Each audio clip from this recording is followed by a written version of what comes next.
Because we are finite, we lift up our eyes to the infinite sky and feel wonder and awe. Because we have stumbled, we take the tender hand which beckons us to rise, and we feel strength and reassurance. Because we are lonely, we reach out to those around us and feel warmth and acceptance. Because we are human, we do all of these things, and in our worship, we feel the presence of the divine. To love life is to notice all the wonders that abound, and to notice the wonders that abound is to be grounded here and now. And to be grounded here and now is the beginning of finding love for this life today. So let us ground ourselves in this instant in the worship of all things good and right. These words from David Usher and Daniel Chesney Cantor welcome all who have gathered this morning for our Sunday service. Welcome to those of you here in the building at Essex Church. Welcome to everyone joining from far and wide via Zoom, and indeed anyone tuning in at a later date via the YouTube channel. For anyone who doesn't know me, my name is Jane Blackall and I am Minister with Kensington Unitarians. I'll be leading this service this morning with help from our own Azita Chellappoo. If she gets home on time, she'll be joining us via Zoom for the sermon later. This morning our service is on the theme of wonder, and this was inspired in large part by this book, Wonderstruck, written by Helen de Cruz, who was a friend and colleague of Azita's. And we'll be hearing a lot more about Helen's life and work and their insights from Azita later in the service. Wonder is such a core part of the spiritual life. As the process philosopher Alfred North Whitehead once said, philosophy begins in wonder, and at the end, when philosophic thought has done its best, the wonder remains. And Edward Hayes wrote, we need to continue to cultivate a sense of wonder and awe to live our lives fully alive. And if you let me have one more quote, Sean McNiff said, wonder is something we bring to the perception of the world, or perhaps the world gives this gift to us. It is a way of looking that can be applied to anything. But before we do anything else, let's light our chalice flame as we do each time we gather. It's a moment for us to pause, to take a breath, to be here now. Put aside any preoccupations or worries we might have come in carrying. This simple ritual connects us to Unitarians and Unitarian Universalists the world over, and it reminds us of the proudly progressive religious tradition of which this gathering is part.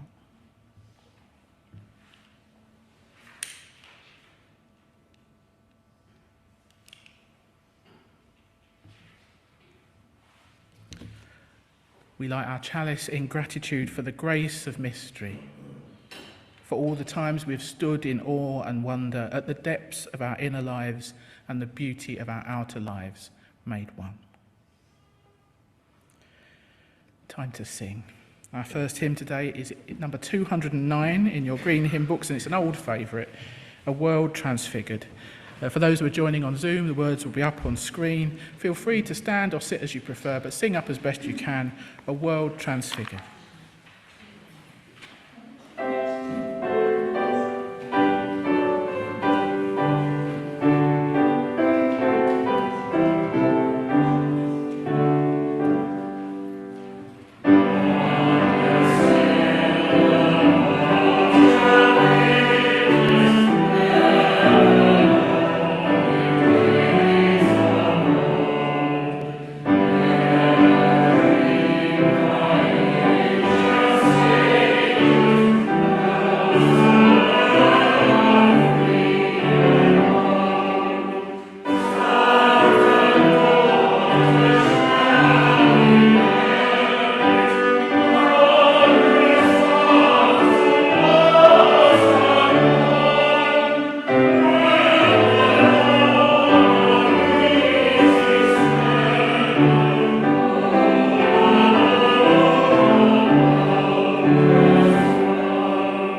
So let's take all of those joys and concerns, both spoken and unspoken, into an extended time of prayer now.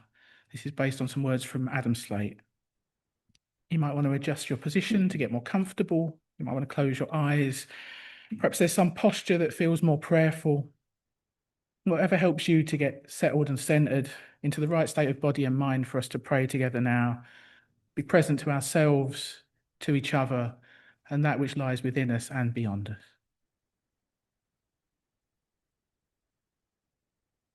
Spirit of life, God of all love, in whom we live and move and have our being. We turn our full attention to you, the light within and without, as we tune into the depths of this life and the greater wisdom to which and through which we are all intimately connected. Be with us now as we allow ourselves to drop into the silence and the stillness at the very center of our being.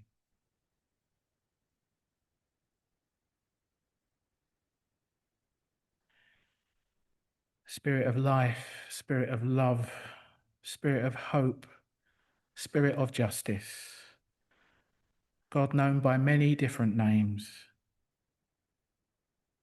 You have given us a day unique and unlike any other.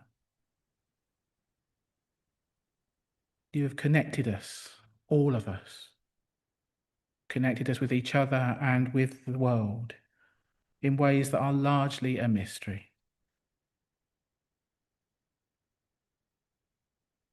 You've given us little instruction other than to be present in our own lives, to feel wonder at the creation of the universe, and to love one another as best we can.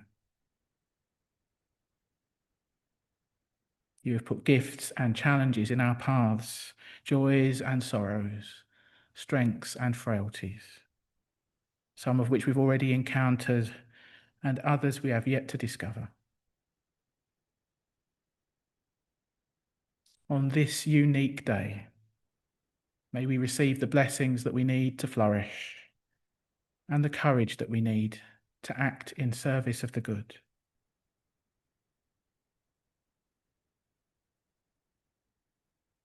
And let us take a few quiet moments now to look inward, to get in touch with what's real this day, what's going on beneath the surface of our lives.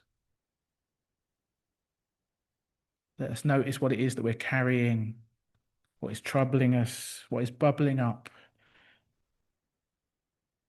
what questions or uncertainties we might be faced with,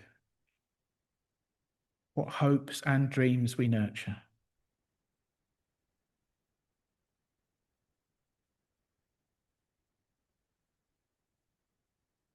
And from that place of realness, silently and inwardly, ask for whatever it is that you most need. Perhaps you're asking God, perhaps you're casting it out into the universe. Even if you're the only one that's going to hear your prayer, just name what it is you need this day.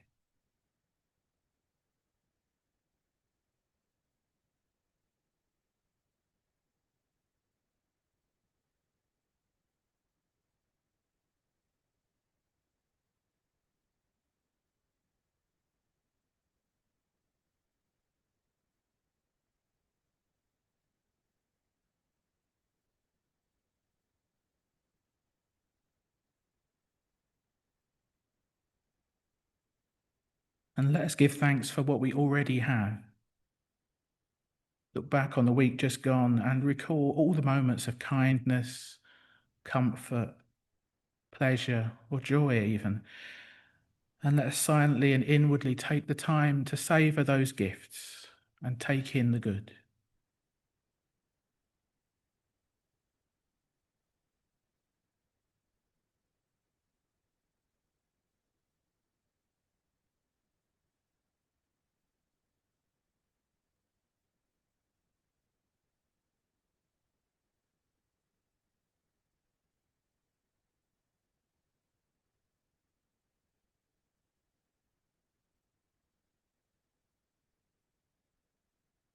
And let us turn outwards now, shifting our attention to the world around us, perhaps starting with those dear ones who are closest to our heart, and stretching our attention ever outward till it spreads all around this planet and we hold all beings in the light of love.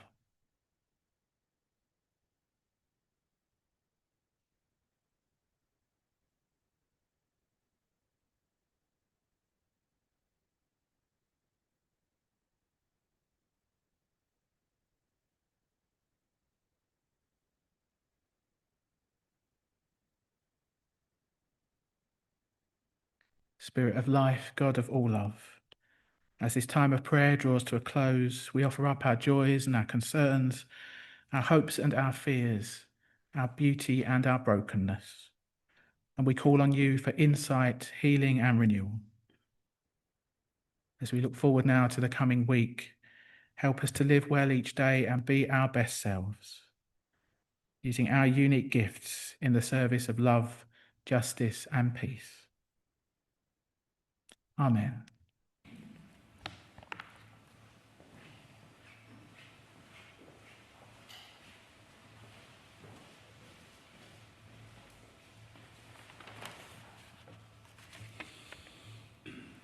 Today's headline by Rosemary Watola Trommer.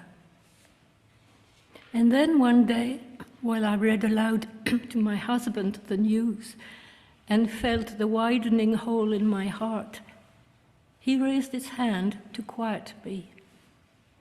I followed his gaze out the window to see in the yard a small fluffy thing with black and white eye spots on its head. A northern pygmy owl beside our door, stout body slightly smaller than my fist. It turned its neck a full half circle to look at me with bright yellow eyes. In an instant, I shifted from disgust with the world to awe. Awe for this fierce, bespeckled miracle, this wonder of feather and beak and claw, this small being in the grass, looking back at me as if to say, here is also the news. How surprising the world can be, how quickly when I let it, amazement overrides my fear and makes of the hole in my heart a home.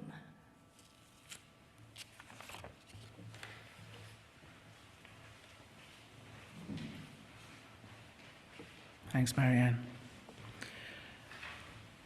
We're going to sing again now. Our second hymn today is number 247 in your green hymn books, A World of Wonder, hymn 247. Praise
Between Wonder and Fear by Elizabeth Harding.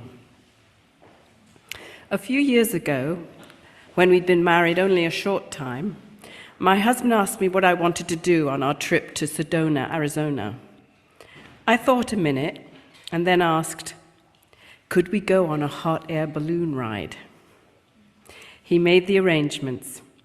Once in Sedona, we got up at 5 a.m., saw a beautiful sunrise, and watched them ignite the inside of the balloon.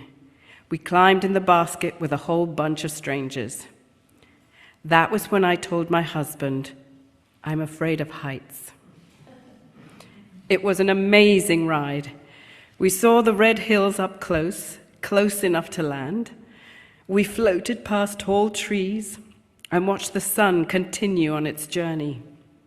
I held the basket tightly almost the entire time. The rest of the time, I held on to him. The horizon seemed to never end. It was an amazing flight. Yesterday, I told my 3-year-old son about the ride. I promised him that he could go too once he's old enough and tall enough to be in the basket. I realized that it would also be terrifying to take him because I'd be worried about his safety. At the same time, I would love to watch his face, to experience his wonder as a parent. Life is full of seesaws. It offers us moments of extreme wonder and moments of fear. There's a choice to be made, sometimes between the two. Sometimes you have to live through the fear for the wonder to arrive, and sometimes they arrive separately. You have to hold on to the basket, and sometimes your loved ones, during the ride. But oh man, is the scenery worth every moment. At the time we took the balloon ride, I was a hospice chaplain. Now I'm a bereavement counselor, first with patients and now with clients I love. The experience of death as a part of life is a seesaw I live daily.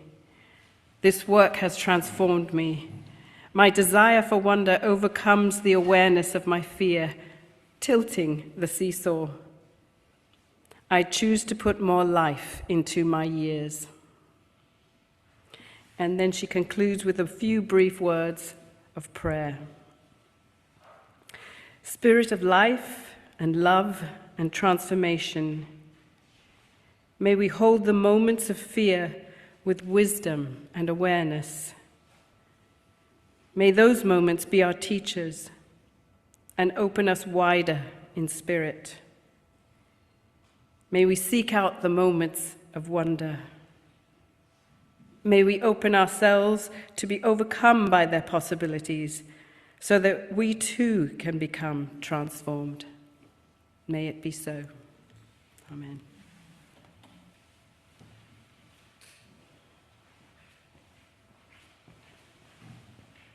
Thanks, Sonya.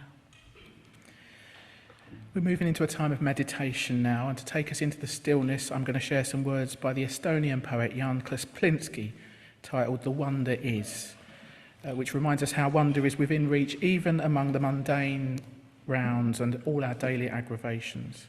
I should mention all the poems today, because I know it's hard to take in poems sometimes at first reading. They're all on your hymn sheet, so you can read them again at a later time.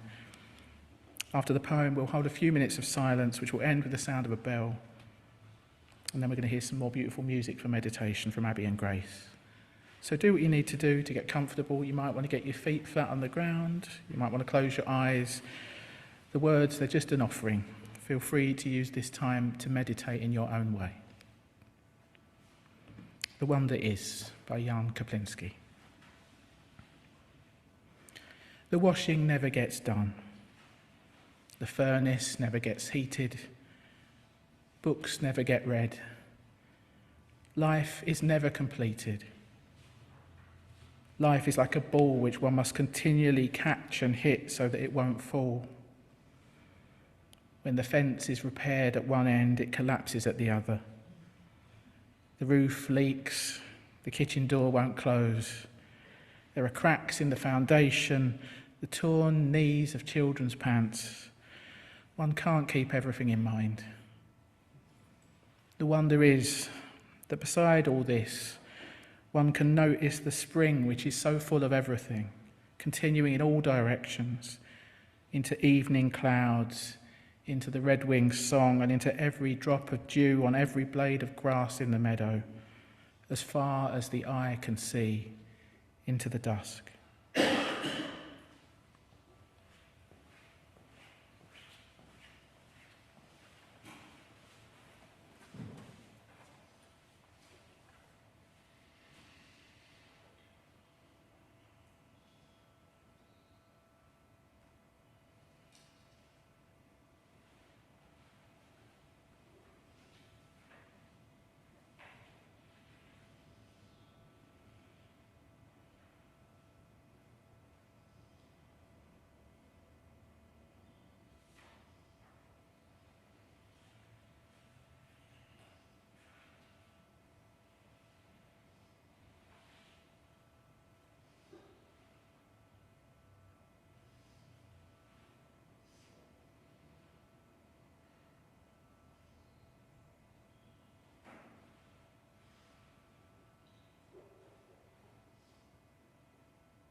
Intention by Rosemary Watola Trommer. To wander. To wander with no plan for where it might lead. No strategy for arrival. No finish line. No pot of gold. No perfect score. No striving for. To wander. To wander the way a small child might wander when seeing a woodlouse for the first time. Oh, look at all those legs. Look how it curls. Look how it moves again. Feel how light it is in the palm. Feel how it tickles as it moves. Imagine an awareness that new, meeting a life form that old. Can I be that new as I meet this infinite world? To wonder, not just with my mind, but with my belly. To let every neuron spark. To notice where there is a channel and imagine the great wing of life is scraping it clean so the stream might flow in new ways. To wander beyond the edge of the known and in that spaciousness, play.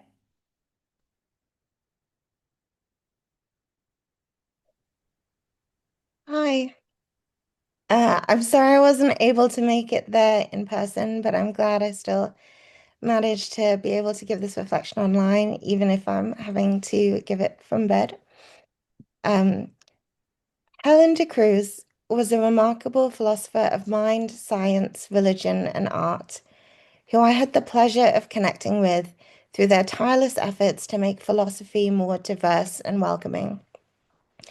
Beyond their contributions to philosophy, they wrote fiction and short stories, were a talented illustrator, and played the lute. They sadly passed away last year at the age of 46, and their vibrant and infectious intellectual joy is sorely missed.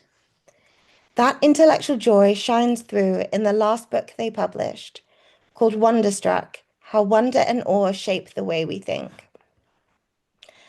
After Helen's passing, I was helping organize an event in their honor, and we decided that having a symposium on this book would be the most fitting way to honor their memory. So I sat down to read the book. I read quite a few philosophy books for work, and some are more interesting than others. But it's rare that a book gives me a new perspective, not just on philosophy, but on life, and stays with me long after I've put it down.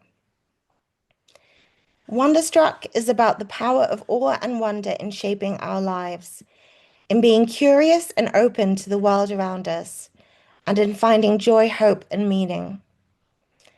Helen describes wonder as the emotion that arises from a glimpse at the unknown terrain which lies just beyond the fringes of our current understanding. Awe and wonder are about firstness, seeing the familiar as wondrous or strange, as if we were encountering it for the first time, or what Descartes called the sudden surprise of the soul.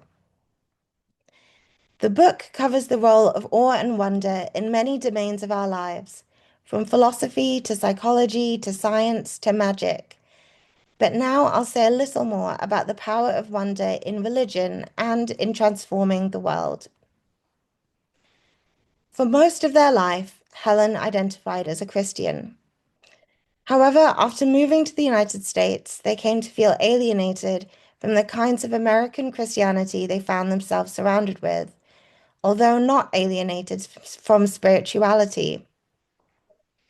They described themselves as DIYing their own spirituality, the core of which meant charting their own path while being open-minded, valuing and learning about the views of others. A perspective which resonates with the Unitarian commitment to individual freedom to seek one's own truth. I've also had my own journey of becoming alienated from the religion that I was brought up in, going through a period where I actively stayed far away from anything religious, to then pursuing my own spiritual path and becoming a Unitarian. As I continue to figure out what religion and being religious means for me, I really like how Helen describes one aspect of religion in the book, that religion nurtures our response to enduring human needs and desires. They write, "Some religious practices are awe technologies. They help us to kindle a sense of awe and wonder at both our natural and our social environment. These awe technologies transform how we see the world. Due to a sustained sense of awe and wonder, we engage with the world and with other creatures in an altered way. They can help us to see the world, not in flat, drab, and purely instrumental terms, but as filled with marvels, valuable for its own sake. Deep knowledge of the kind attained by profound scientific insight or religious wisdom requires that we see the world as an end, beautiful in itself." We develop habits in how we engage with the world. This can be habits we wish we didn't have, like scrolling social media or procrastination, or good habits we've worked to develop, or habits that we do every day without really thinking about it, like brushing our teeth or putting on a seatbelt. There are also habits or habitual ways of seeing the world that we might not usually think of as habits. Seeing things through predetermined mental categories, which pull our attention towards some aspects and not others. For example, I have a mug that was made by my cousin and given to me as a wedding gift. When I pick it up off the shelf in the morning to make my coffee, I could see it in a habitual or utilitarian way, just as a mug for filling up, for getting caffeine to my brain and getting me to start work. But I can also see it in a different way, as a beautiful object, as a piece of clay that was shaped with skill and love and given as a celebration of love. Looking at this mug can make me think about family, connection, and giving. Religious rituals or practices can be habits too, but these habits can dishabituate us, pull us out of our everyday life and everyday ways of thinking and doing and being, and therefore make us receptive to experiencing awe and wonder, to seeing the world in a new way. Rituals like saying grace before a meal can open up the mental space to appreciate different aspects of the food in front of us, seeing it as not just food for eating, but appreciating the interconnected work of humans, animals, and plants that brought it from the field to the plate, the care that went into its preparation, and the joy of sharing food with others. Contemplative practices like quiet reflection or meditation can also make us receptive to experiencing wonder, helping us rediscover our sense of firstness when we engage with the familiar world around us. Something I loved when I came across it in the book was Helen's rejection of productivity, the ways in which we're pushed to be productive, and even practices like meditation become co-opted into tools for productivity. Helen writes, "Contemplative practices are all too often discarded as a waste of time. At best, they're reduced to mind hacks or productivity enhancers, divorced from their spiritual and metaphysical roots. It would be an impoverishment, though, to reduce contemplative practices to mere means to fulfill our role in producing work or capital." Religious awe and wonder technology can be liberating.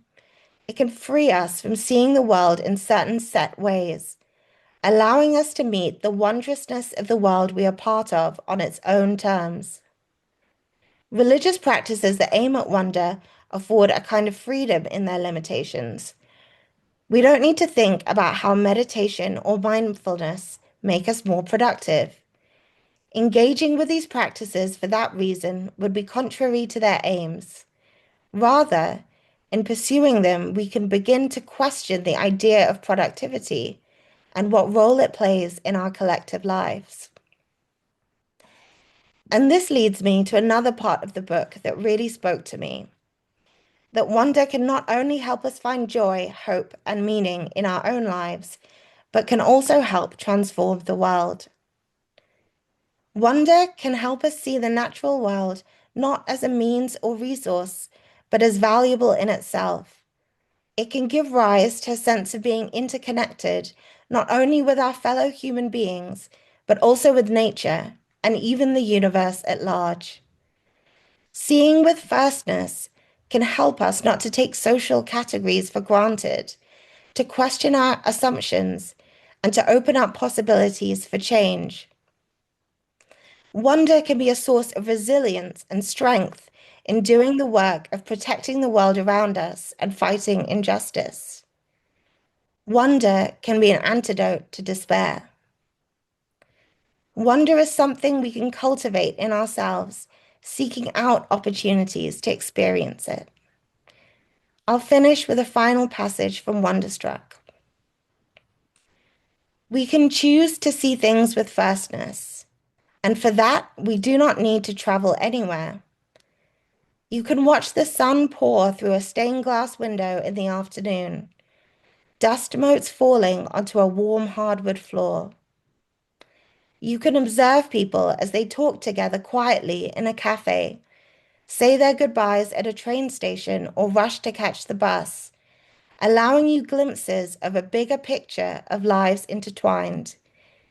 These delicate social dances are atoms briefly coalescing in time, creating our everyday situations, our mundane concerns. Any connection to nature, even in a bland suburban environment, such as a hardy dandelion growing from between paving stones, affords opportunities for wonder. We can also find solace and wonder in literary fiction and visual art, not purely as a means to escape, but as a way to expand our sense of the possible and to question our reality. This kind of wonder resists resolutions or clear teleology. It propels us to query the everydayness of our existence and pushes us to change. The world is strange and paradoxical, but we're mired in everydayness, and so we often forget that. Awe and wonder can become catalysts that help us reclaim what makes life worth living. Thanks so much, Azita, for joining us from bed. I didn't say it earlier, Azita's back went on the way to church this morning, so this was a very last-minute rearrangement. I hope you can have a rest this afternoon, Azita. I really appreciate it. Let me just check, Ramona, are we all right technically to move on to the next bit? In that case, our last hymn is on your hymn sheets. It's to a familiar and stirring tune, All of Life is Filled with Wonder. Amen.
Just a few announcements then, quite a few announcements. Thanks again to Azita for her reflection under difficult circumstances. Thanks to Ramona for hosting under difficult circumstances and Lachlan for co-hosting online. Thanks to Abby and Grace for beautiful music. Thanks to Andrew for accompanying our singing and Benji giving us that extra support. Thanks to Marianne, Sonya and Chloe for our readings. Thanks to Patricia for greeting and David for putting the kettle on. If you're here in person, do stay for cake. We have got Victoria sponge or berry lime drizzle. If you're online, please do stay around for a chat with Lachlan if you can. This afternoon from 1 until about 3:30, we've got our Equinox Labyrinth mini retreat. If you haven't already signed up for that and you want to stay, we can squeeze a few more people in. Just let me know after the service so that I know how many chairs to put out. We've got a very short turnaround time for making this room how we need it to be. So if I can encourage you to move into the hall for coffee in a swift manner. This side of the chairs do need to go away. This side of the chairs, please leave out. That makes our job a little bit easier. Tonight, the Better World Book Club is talking about Afropean. If you're expecting to come to that and you haven't had the link yet, let me know and I'll make sure you get it this evening. Next month, we are reading Finding the Mother Tree by Suzanne Simard. We have a few copies to lend out, but I think a couple of them have already been snapped up, so come and grab this one off me if you want to come to that. On Friday at 7, we've got our online Heart and Soul spiritual gathering. This week the theme is I Don't Know. That is literally the theme. John is taking care of that while I'm away at the annual meetings. Let him know if you want to go along. Sonya will be offering Nia dance on Friday lunchtime here at the church. Next Sunday, our own Patricia will be leading the service titled Keep On Keeping On, and Margaret will be offering her singing class after that. And it sneaked up on me, but we are going to have a congregational lunch on Easter Sunday, 5th of April, and Marianne is coordinating this time. So let Marianne know what food or drink you're planning to bring if you're going to be part of that lunch on the 5th of April. A bit further ahead, we've changed the date for our next walk. On the 21st of April now, we're going to be going for a walk around Greenwich Park and possibly a bit beyond. Sign up with me if you want to come along to that. One last thing from me to mention, it is time for members of the congregation to renew their membership. It's just a simple online form to fill in to reaffirm your belonging to this church. The link is in the Friday email and I will be sending reminders at some point. If you're not yet a member and you've been coming along for a while, whether that's in person or online, let me know and we can have a chat about that. It's not about money. We don't actually ask for a subscription fee. It's about you affirming your support and your wish for this church to continue existing into the future. Brian. He was so ready for action. Go for it. A week tomorrow evening in the church, Kensington Choir will be giving their Easter concert. Tickets on the door. What else have I got to say? Is it in aid of something? Oh, yeah, it's a charity concert in aid of Wids Kids Charity, so please come along if you can. Sorry, I forgot the essential bit. Thank you. All these activities are on the back of your order of service. They're in the Friday email. We've got the spring newsletter in the foyer. Please do take a copy. It's very fancy. We've very much got a life beyond Sunday morning, so do what you can to look out for each other and nurture those supportive connections. So just time for our closing words and closing music. Among other wonders of our lives, we are alive with one another. We live here in the light of this unlikely world that isn't ours for long. May we spend generously the time we're given. May we enact our responsibilities as thoroughly as we enjoy our pleasures. May we see with clarity. May we seek a vision that serves all beings. May we honour the mystery surpassing our sight. And may we hold in our hands the gift of good work and bear it forth whole, as we were born forth by a power we praise, to this one earth, this homeland of all we love. Amen.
you.